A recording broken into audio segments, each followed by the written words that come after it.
I'm just a guy who hangs out and goes to Copper Hills Church, and I work at Peta Jungle. Just moved back home with my mom, so I'm really recovering from a life of hanging out with friends and not having much more to do than that. So learning about myself and who I am, really. Let me explain though, I had a spiritual birth at a young age, but I never fed it. So here I had this part of me that I knew was there and I could feel it, but it wasn't growing. It wasn't growing with me. I was growing up and growing independent from it, and instead of growing up with it and feeding it. I knew who he was, and I did spend some time in prayer and in the Word, but there was no substance to it because I was constantly pulling away as he was constantly pulling back, and it just was friction. As I got older, the things of me became way more important between girls. The band I was in, I wanted it to be a big success. I relied completely on myself, not God. With that, a little bit to God to keep things kosher with Him, but the reality was it was me. I wanted to see what people thought of me. I wanted to create music that people liked because I created it, instead of creating music for Christ. And I didn't think that Jesus was going to be enough for me. I was like, there's a satisfaction I'm looking for, and I don't think He has that to offer, but I was dead wrong. And as I was getting some of the things I gave my own self credit for, and I started to realize that I liked myself too much.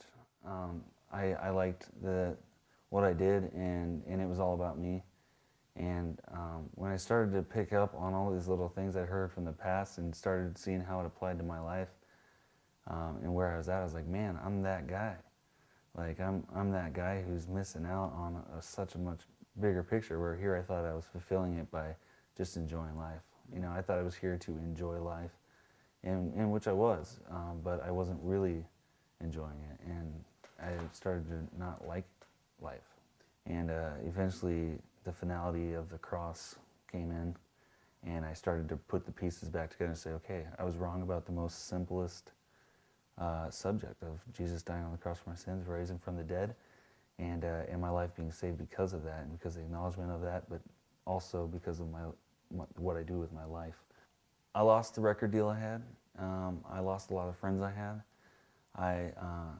God started taking things away from me that I was turning to instead of Him. And once I had nowhere else to turn to, it's like, darn it, now I got to turn to Jesus. But it ended up being a good thing. And that was kind of the turning point.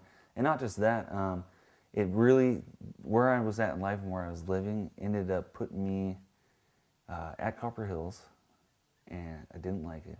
From there, I went to this church called The Summit. I really felt in my heart I needed to go there. I needed to experience something real because I had nowhere to turn to. I got there and I met a guy, and he got me plugged back in with Copper Hills. And by the time I got back there, I was like, yeah, wow, my perspective here has changed. And what Jesus is doing here, I think, is obvious. And it was effective on me, big time. I would say I've made just about a complete turnaround, to be completely honest. I'm overflowed with just happiness that I've become to the realization that all I need is Jesus' approval, and He approved that 2,000 years ago. And when I realized that, and He took care of it, He took care of the things in my life that I'm sitting here working on, it's like, no, it's done with, paid for.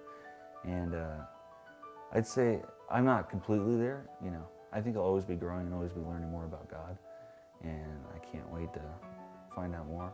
I'm thankful that God took it easy on me compared to how He's taking it on some people, I think.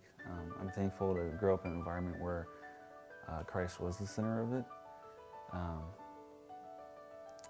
If I never got to know Jesus at such a young age, I'd be worried that I still wouldn't maybe know Him yet, So I'm thankful for that.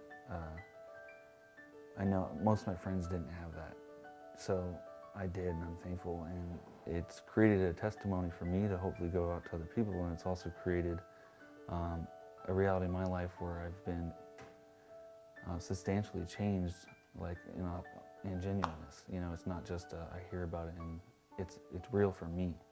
So figuring out the joy of suffering has been cool.